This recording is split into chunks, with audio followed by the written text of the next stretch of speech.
Hace 2 semanas comenzamos a hablar acerca de qué podemos o qué debiéramos de ofrecerle a Dios en el 2018. Y prácticamente solo hablamos del primer punto. Hablamos de que debemos de darle a Dios nuestra fe. Y esto tiene que ver con la relación vertical, relación con Dios, ¿verdad? Y dijimos que la Biblia dice que sin fe es imposible agradar a Dios. O sea que si usted quiere agradar a Dios en este año y toda su vida, usted debe de practicar el crecimiento en la fe. Y claro que esto tiene muchas cosas, muchas ramificaciones, ¿verdad? Y entre de las cosas que dijimos que la palabra de Dios nos ayuda a tener esa fe que crece o a crecer en la fe. Y sabemos que es cierto porque la palabra de Dios es viva y es eficaz y por eso que podemos crecer. Es decir, no malgastemos el tiempo. No malgastemos el tiempo, valoremos la palabra de Dios. Yo creo que hoy en día no se está valorando mucho la palabra de Dios. La gente sí comparten muchos mensajitos positivos y buenos y que no dicen nada malo, dicen cosas buenas, pero no tienen la eficacia que tiene la palabra de Dios.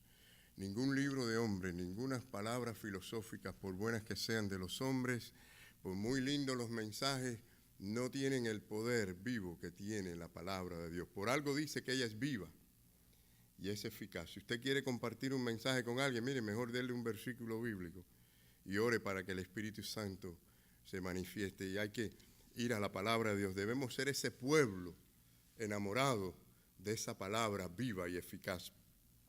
Dijimos también que en cuanto a esto, bueno, dijimos que la palabra de Dios nos ayuda, ¿verdad?, a crecer en la fe, pero también las pruebas. Hablamos de que Dios usa las pruebas para refinarnos, así como el oro es refinado. La Biblia dice que seremos afligidos en diversas pruebas. Querramos o no, ¿quién quiere pruebas? ¿Quién quiere pruebas? ¿Alguien quiere pruebas? Nadie quiere pruebas. Pero dice la palabra que usted será afligido por diversas, quiere decir de diferentes tipos de pruebas, le guste o no, quieras o no. Y esto es importante porque a través de ella podemos aprender a glorificar y a honrar a Dios y crecemos. Dios usa eso para que crezcamos. ¿Qué le parece? ¿Qué le parece a usted que ese sufrimiento, esa lucha, esa prueba por la que usted pasa es un canal, una fuente o un camino para la bendición de su vida espiritual? Dios usa eso en sus hijos, un privilegio que tenemos por ser hijos de Dios. ¿Qué les parece eso, hermano? Que usted puede decir que las pruebas, en vez de destruirme, me dan fuerza, me dan crecimiento espiritual. Qué bonito, ¿verdad? Y sí dijimos también, según el versículo 6 del texto principal, que las tribulaciones son difíciles, no los negamos, y las tribulaciones son variadas. Y también dijimos que las tribulaciones refinan la vida espiritual en el versículo 7. Miren, Job, ¿recuerdan a Job? Miren que Job fue atribulado. ¿Alguien quiere la prueba de Job? Yo no quiero la prueba de Job, por favor. Pero saben que Dios manda a cada uno, es más, dice la palabra, que Él no nos va a dar más de lo que podemos resistir. Así que la verdad que Job era un hombre extraordinario, porque miren que ese hombre sufrió. Pero Job dijo, y esto lo dijimos cuando comenzamos este estudio, dice, Job dijo más, Él conoce mi camino, me probará. O sea, de todas maneras Dios nos va a probar, me probará. Pero ¿saben cuál es la bendición? ¿Cuál es la bendición aquí, hermano? A ver, agárrese ahí de la bendición. ¿Cómo dice Job? Dice, saldré como el oro. ¿Y ustedes saben lo que quiere decir salir como el oro? Eso quiere decir salir refinado. Si lo vamos a traer a la forma que lo explican los apóstoles, transformado, renovado, ¿verdad? Hay crecimiento espiritual. Crecimiento espiritual. Eso es semejanza a Cristo. Vamos al segundo punto, que es donde empezamos hoy. Así que, como dicen, agárrese bien de la palabra de Dios. Vamos al segundo punto, que es nuestra santidad. Y vamos a buscar en Primera de Pedro, capítulo 1, versículo 15 al 17.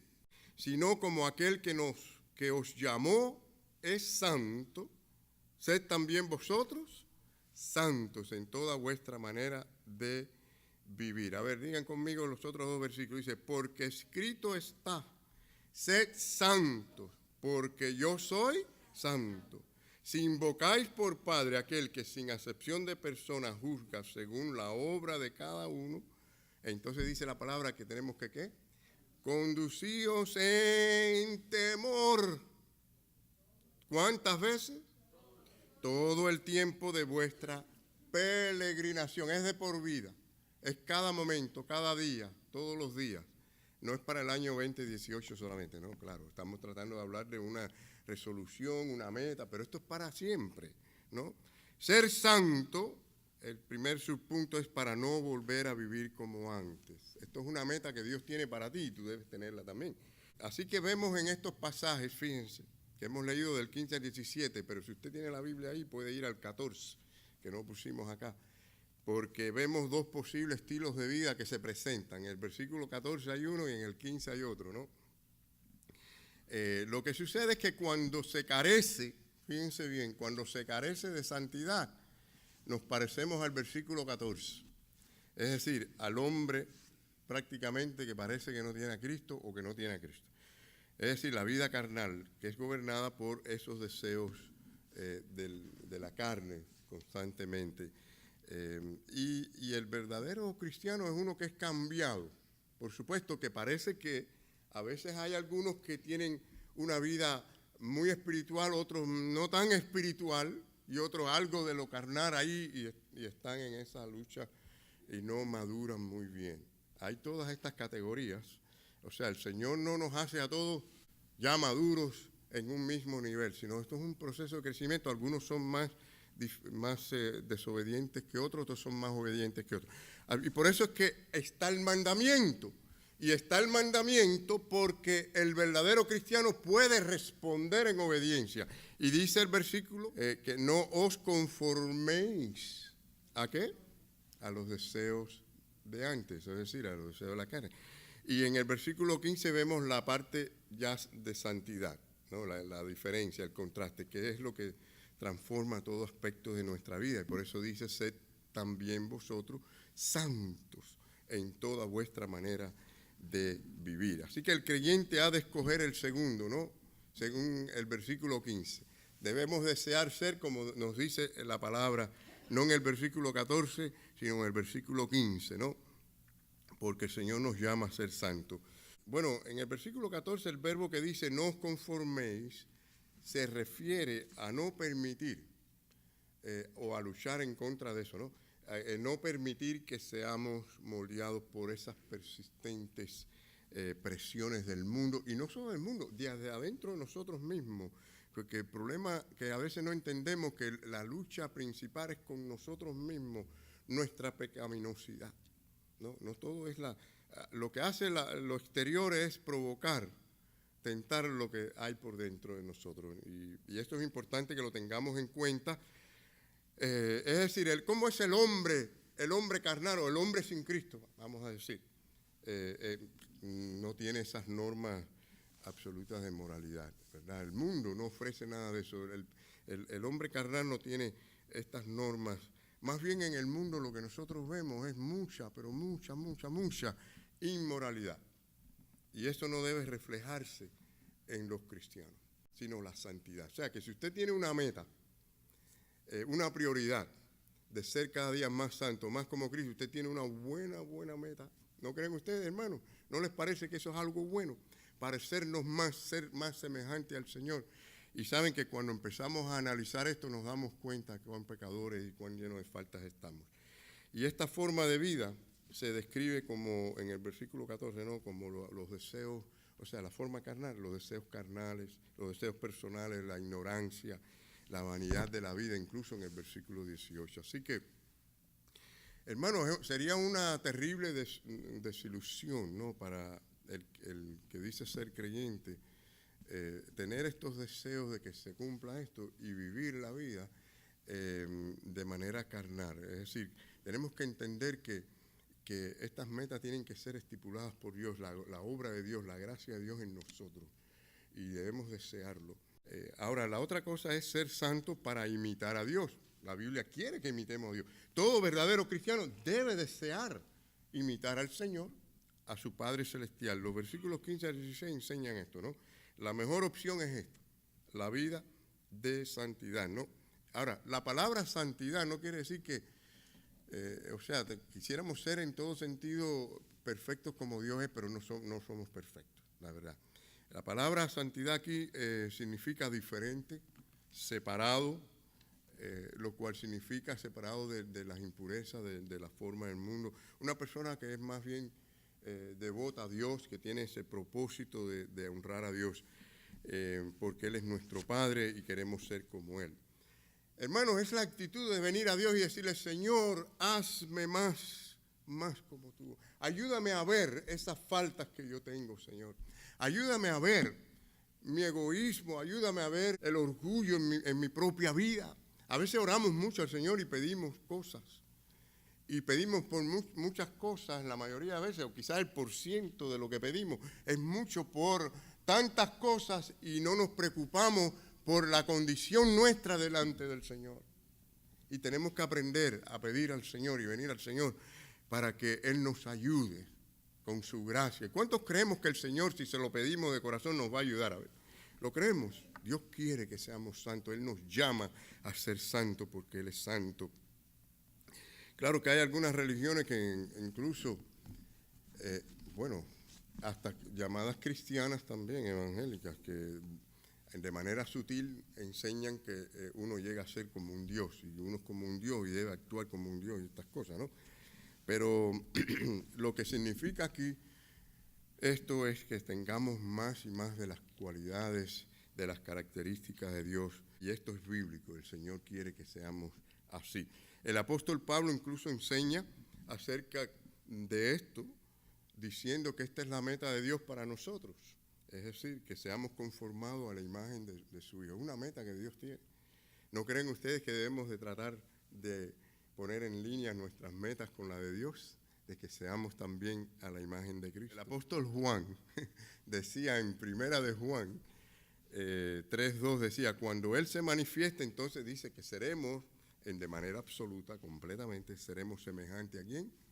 A Él, a Cristo, porque le veremos tal como es. Así que Dios tiene esa meta, pero hay un proceso para llegar allí y el que comenzó esa buena obra en nosotros, que es Dios, la va a terminar, va a perfeccionar esa obra. Y también para reconocer que Él es nuestro Padre, también será nuestro juez. Fíjense ustedes los motivos, ¿no? Y es muy importante esos dos factores, porque tenemos que ver a Dios como Padre, y esto estimula ¿qué? La buena relación con Él, como hijos que somos. Pero también saben que no podemos dejar de ver a Dios como juez, que va a juzgar, y esto debe estimular que la obediencia, ese respeto a Dios, y incluso un autoexamen, que es muy importante el autoexamen, o autocrítica, como algunos dicen, porque Dios nos dice que debemos examinarnos a nosotros mismos constantemente, cómo estamos para evaluarnos delante del Señor. Así que vemos cómo el apóstol usa esa figura del Hijo y a la vez esa figura del Padre como juez. ¿Por qué hay esta combinación de Dios como Padre y Dios como juez? Muy importante porque el Hijo confía en el Padre, ¿verdad?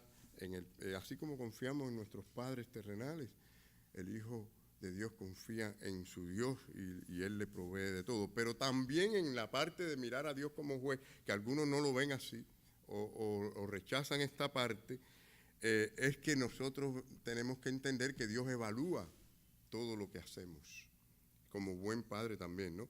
Él ve la conducta, Él ve las obras. Así que, por un lado, la sumisión al Padre, como el respeto a Él como juez. Todas estas cosas deben de motivarnos, hermano. ¿Qué es lo que le motiva a usted vivir la vida cristiana? Bueno, estas cosas deben de motivarnos a nosotros. Pero a la vez debemos de evitar los extremos, porque vemos algunos extremos que hay gente que ven a Dios solo como un juez, que está nada más que para castigar, que está nada más que velándonos, que fallemos para hacernos daño. Y un Dios muy impersonal. Y por otro lado, algunos ven a un Dios de tanto amor, que no creen que Dios, o sea, creen que Dios tolera todos los pecados y no le interesa este asunto. Sí, cuidado con estos extremos. Así que tenemos que confiar en Él, en el amor paternal también, y por otro lado, entender que Él nos juzgará por todas las cosas, como dice la palabra, y debemos de ser obedientes. Así que como hijos de Dios hemos de tener seriedad en cuanto al pecado y lo que significa llevar una vida de santidad. ¿Estamos interesados en esto? ¿Estamos de verdad interesados en ser a la imagen del Señor? El apóstol Pedro, en este pasaje, ¿no?, de Primera de Pedro, capítulo 1, en el versículo 7, él afirma que las pruebas son medios que Dios usa para lograr estas cosas. Pero sí, los cristianos, la pregunta quizás sea, ¿seremos juzgados nosotros los cristianos? Bueno, no para condenación. Dice la Biblia que los que estamos en Cristo, los que están en Cristo, para ellos no hay condenación para los que están en Cristo. Pero sí seríamos juzgados en un juicio para determinar, más bien, el Señor lo hace como para evaluarnos nuestra conducta y para arreglarnos. El Señor quiere refinarnos como oro y usa las pruebas, pero también a veces disciplina a sus hijos. Dice la palabra que el padre que ama al hijo lo disciplina, ¿no es así? Y esto es una gran realidad. Miren, hay pasajes en la Biblia que enseñan esto. Por ejemplo, Romanos 14, 2 Corintios 5. Todo esto enseña que seremos juzgados con respecto al servicio que hemos hecho. ¿Qué es lo que hemos hecho con lo que Dios nos da? ¿Cómo hemos usado nuestros talentos y estas cosas? Así que sí, es importante, ¿no? Es importante el examinarnos.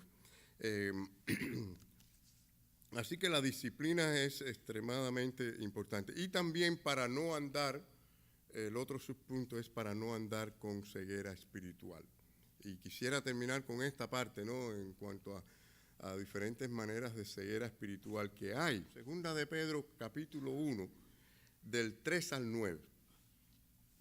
Los primeros versículos, es decir, los versículos 1 al 8, digamos, estamos en segunda de Pedro 1, ¿no?, del 3 al 9. Pero los primeros versículos nos dicen que Dios nos llamó, dice la palabra, con preciosas y grandísimas promesas. Hay grandes promesas y muy lindas para los hijos de Dios, para que nosotros andemos y vivamos con la naturaleza divina. Hay mucha gente que hablan hoy de la grandeza de Dios y del poder de Dios, pero en otros términos. Y Dios lo que quiere es, con ese poder de la cruz del Calvario y ese poder divino, cambiarnos y transformarnos. Dios está interesado en esa transformación más que en que estemos muy comoditos acá en este mundo, ¿no?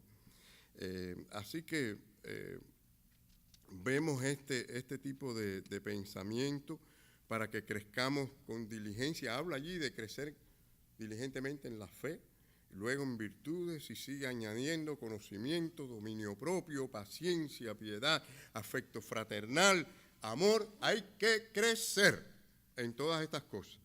O sea, no es cuestión de que ya creo en Cristo y voy a ser salvo, no. El verdadero cristiano es uno que crece en estas cosas. ¿Estás creciendo, hermano?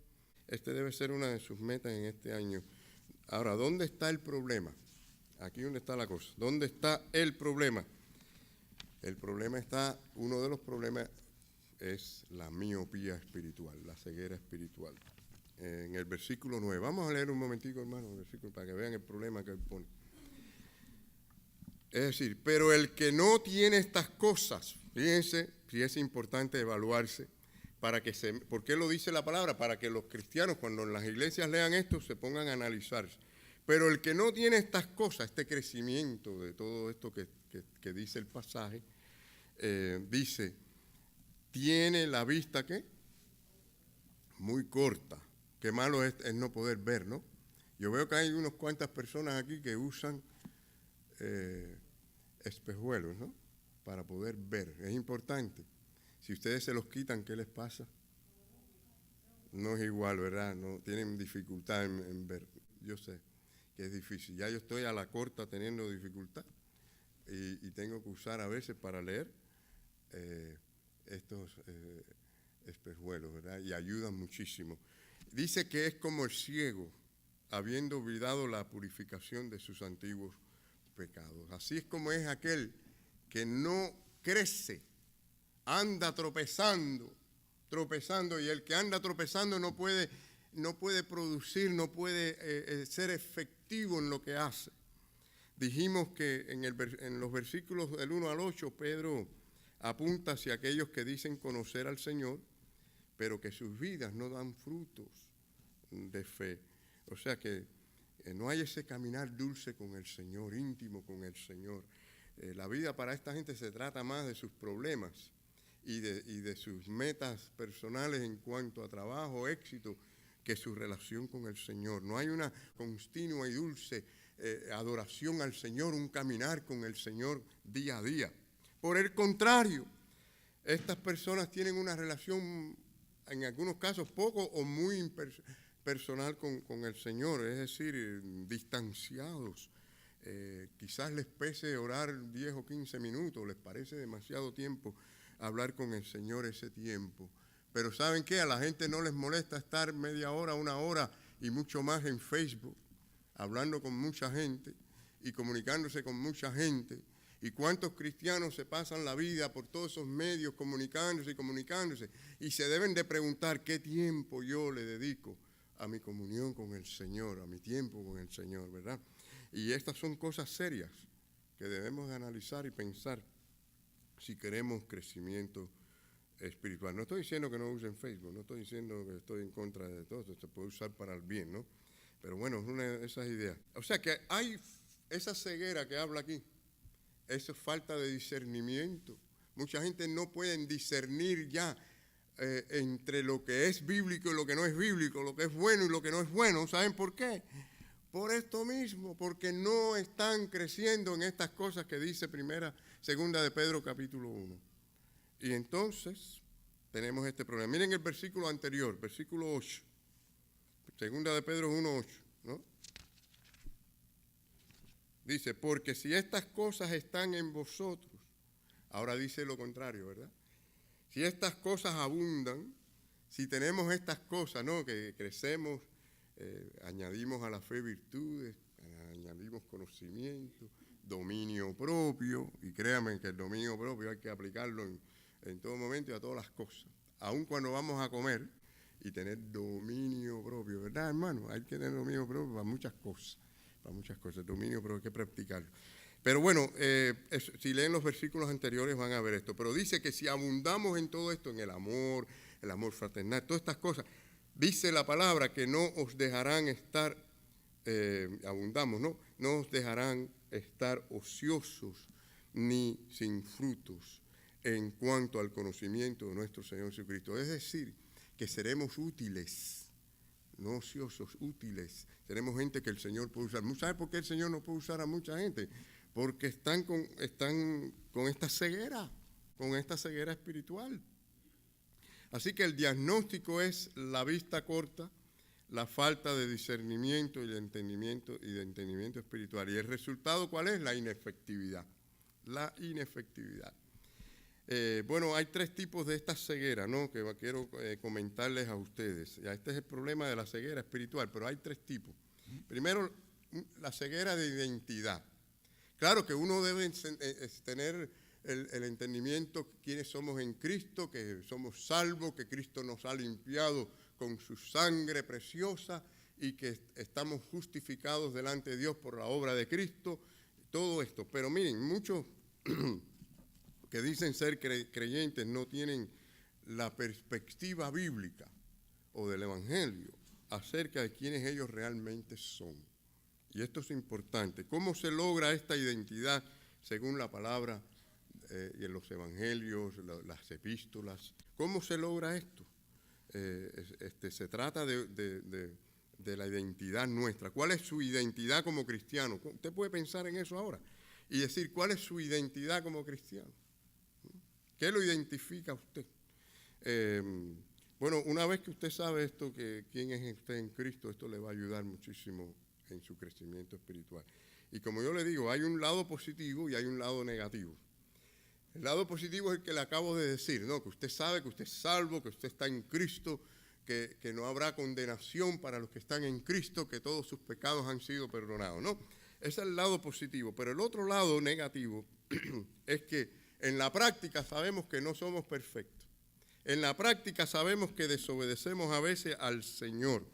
Y debemos conocer este lado si queremos tener una buena identidad y no tener ceguera en cuanto a esto. Y esto es parte de conocer nuestra identidad. ¿Por qué? Porque lo primero es que muchos bajoestiman, y aquí está el asunto, muchos bajoestiman la presencia y el poder del pecado en nuestra vida.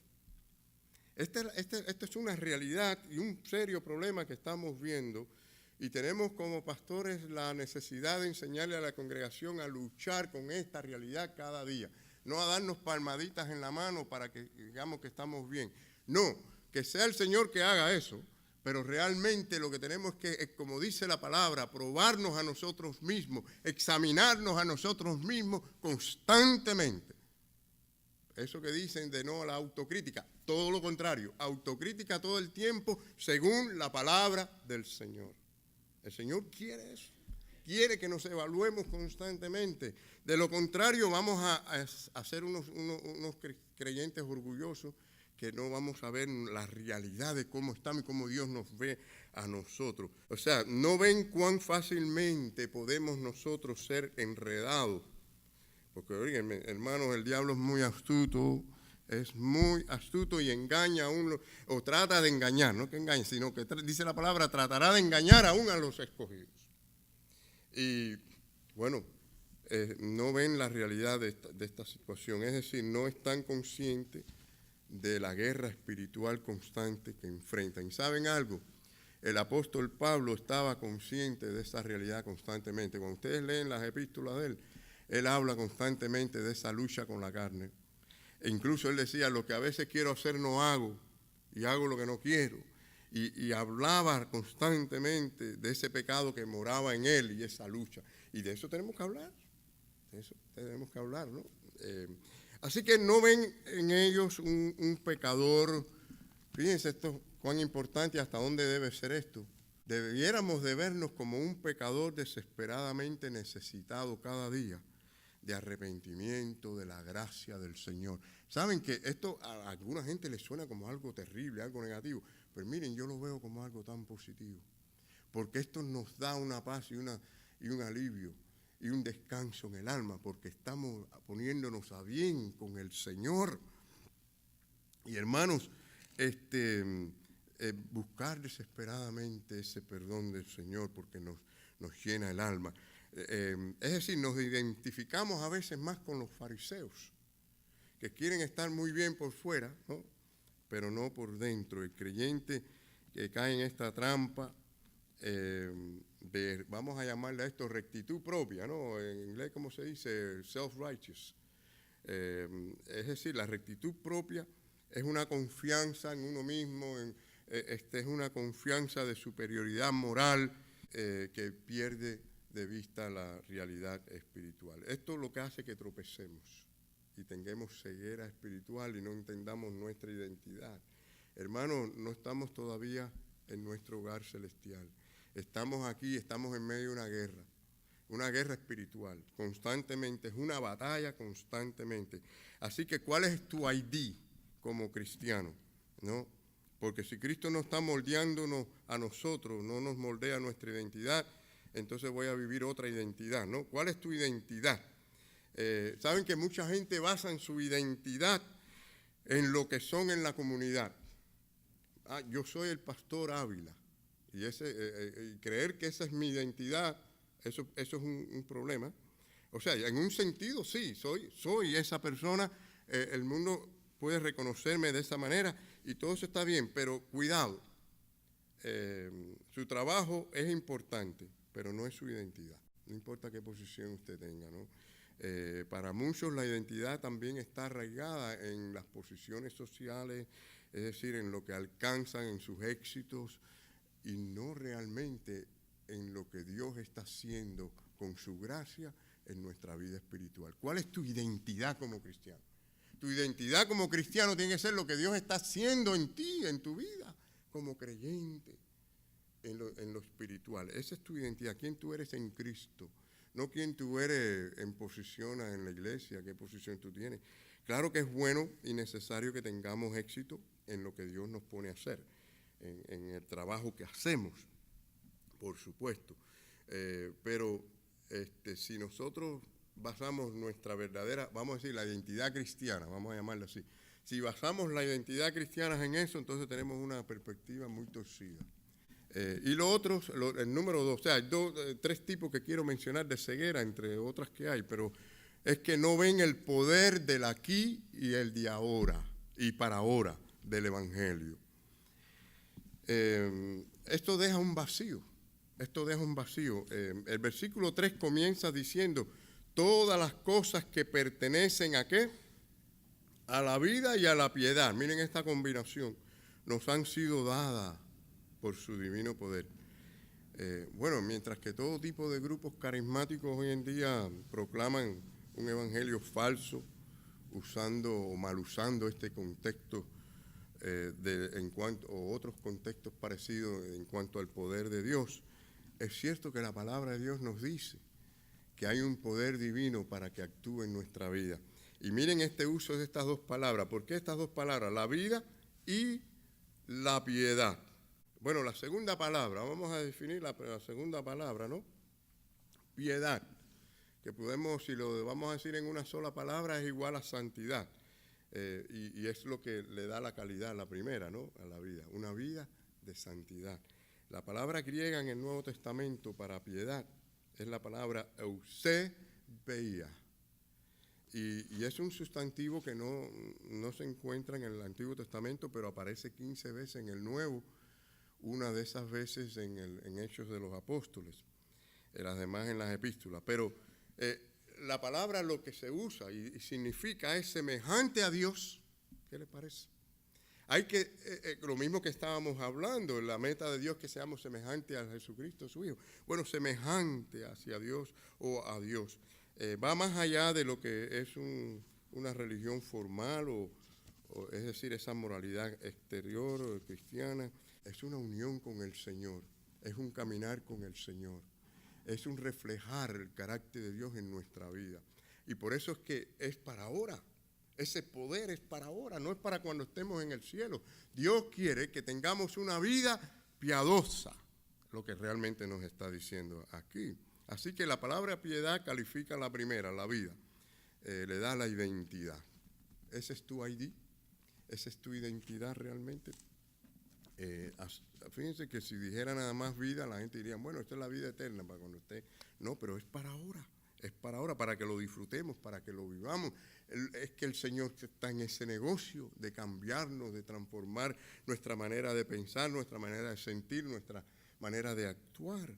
El Señor está en ese proceso. Por eso, repito, la palabra del Señor dice que el que comenzó esa obra la terminará. Dios está en ese propósito. Y por eso Pablo decía Gálatas 2:20. ¿Cuántos pueden decir Gálatas 2:20 conmigo?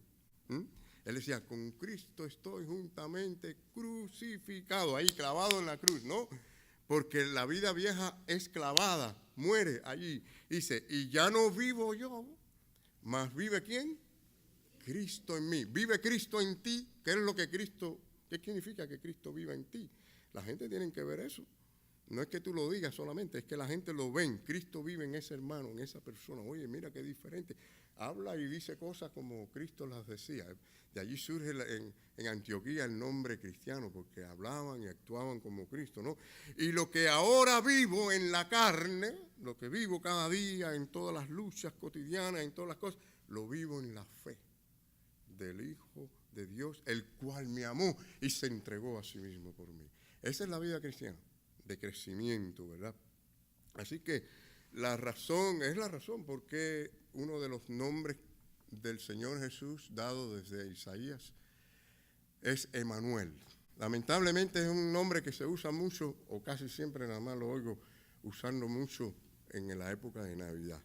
Y es cierto que tiene que ver con él venir al mundo, pero Emanuel tiene la idea, o sea, el significado de que Dios esté en nosotros, en el corazón. Es decir, que vivan en nosotros. Esto es Cristo vive en mí.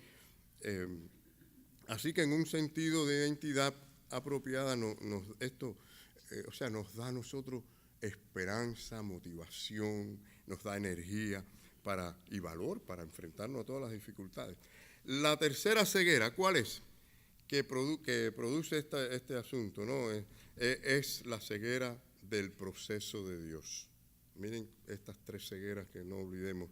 En 2 de Pedro 1, del 5 al 7, ahí está el proceso de Dios. Lo que Dios quiere hacer con tu vida en el 2018 y de ahí en adelante, toda la vida. Este es el proceso de Dios. ¿Cómo dice? Añadir a vuestra fe, ¿qué? Siga añadiendo, virtud. Y a la virtud añada más conocimiento, ¿no? Y al conocimiento, ¿qué? Añada dominio. Si usted tiene algún dominio, añada más dominio propio sobre aquellas cosas que no son buenas para usted y que usted sabe que debe de dominar. Al dominio propio, ¡ay, cómo le necesitamos paciencia! ¿Sí o no? ¿No? Usted sale a manejar a las 4 de la tarde por la I-95, usted entiende que necesita mucha paciencia, ¿sí o no? Y cuántas otras situaciones que vemos que decimos, ay Señor, dame paciencia, dame paciencia. Pero el Señor quiere darte paciencia. Miren, el Señor nos dio la paciencia, vamos a decirlo, es lo que quiere que crezcas en ella. El paquete está completo en el Espíritu Santo. Recuerdan lo que dice Gálatas, ¿no? O sea, que el Espíritu Santo nos da a nosotros, produce en nosotros todos estos frutos. Es el fruto del Espíritu. No, pero hay que seguir añadiendo la piedad, afecto fraternal, al afecto fraternal, ¿qué? Amor. Es un proceso, hermanos, es un proceso constante de trabajo, de crecimiento, de confesión, de arrepentimiento. Es un proceso del Señor. Así que, hermanos, pensemos en esto, ¿no? Lo más peligroso es pretender que todo ya está bien y que no tenemos que crecer. Lo más peligroso es tener un conformismo espiritual. La gente que han logrado cosas y que han llegado a grandes metas en la vida son gente que no se han conformado con los primeros logros. Han seguido. Hay más que hacer, hay otro paso más que dar. Así es tu vida cristiana, ese es tu ID, eso es lo que te identifica a ti, o un conformismo cristiano. Ese es un grave error. Tómelo serio lo que le estoy diciendo. Tome serio esto si usted quiere la bendición de verdad de Dios en su vida de manera espiritual y profunda. No haya conformismo, porque el tiempo es corto, se nos va. ¿Cuánto estamos conscientes que el tiempo se nos va rápido? Yo no estaba tan consciente de eso cuando empecé a ministrar aquí, porque vine a la iglesia con 30 años, ¿no? 30 años no es tan joven, pero miren, sí es joven, la persona es joven, depende a quién se lo pregunte, ¿no? Hoy, por ejemplo, los otros días así de fly, mi nieta, no sé cómo y de dónde saca y me dice, abuelito, tú estás viejo. Es verdad, tienes razón. Tienes razón, ella tiene 3 años y yo tengo 56. Viejísimo. Ahora, algunos hermanos de la iglesia que están en los últimos años de los 70, 80 y algo, me ven y dicen, pastor, usted todavía está joven. De verdad, depende a quién le pregunten el asunto, ¿verdad? Sí, hermanos, la verdad es que el tiempo se nos va rápido. Eso es lo que quise decir, ¿no? Que la vida se nos va rápido. Y tenemos que aprovechar el tiempo, hay que aprovechar el tiempo. Y yo creo que el cristiano tiene que estar enamorado del Señor y del crecimiento y de parecernos más al Señor. A veces estamos enamorados de muchas cosas. Este mundo ofrece muchas cosas para que nos enamoremos de ellas. Y para colmo, en los términos más que nada anglosajones se usa mucho el término de amor para amar cosas materiales. Y eso es terrible, ¿no? Pero la gente está enamorada de verdad de los celulares, de todas las cosas materiales. I love my phone, o my new iPhone. I love this, I love that. Pero todo en referencia a lo material. ¿Y saben qué? Tenemos que amar al Señor. Ustedes quieren ser buenos cristianos, queremos ser nosotros. Yo quiero ser un mejor pastor, yo tengo que amar más al Señor. Mientras más amemos al Señor, más estas cosas van a ser realidad. Porque podemos amar de una manera emocional, como dicen la gente, o hablar de la fe en una manera emocional. Pero la verdad está en las acciones después, en las decisiones de cómo vivir. los compromisos, dispuesto a pasar trabajo, a dejar cosas a un lado por Cristo. ¿Saben? Cuando Cristo dijo que alguno quiere venir en pos de mí, niégase a sí mismo. Yo creo que muchos cristianos no saben lo que es negarse a sí mismo. Decirle no a muchas cosas por servir, por ser fiel, adoración al Señor, servicio al Señor, trabajar por el Señor. Todas esas cosas están incluidas ahí. Incluso dijo, si alguno quiere venir en pos de mí, niéguese a sí mismo, tome su cruz. Bueno, hablar de cruz es estar dispuesto hasta de dar la vida por Cristo. Y es muy fácil decir, soy cristiano, soy miembro de una iglesia, pero de verdad queremos crecimiento. Y yo estoy seguro que todos aquí queremos que esta iglesia crezca numéricamente. Pero yo creo que el Señor está esperando que crezcamos espiritualmente y estemos como Él quiere, para que estemos listos para un verdadero crecimiento numérico, porque no queremos aquí crecimiento numérico falso. Eso es fácil tenerlo también. ¿Saben cómo? Diciéndole a la gente lo que ellos quieren oír. Entonces sí, se llena la iglesia, ¿no? Pero no puede ser así. Tenemos que decir la verdad, predicar la verdad. Bueno, hermanos, que el Señor les bendiga a todos.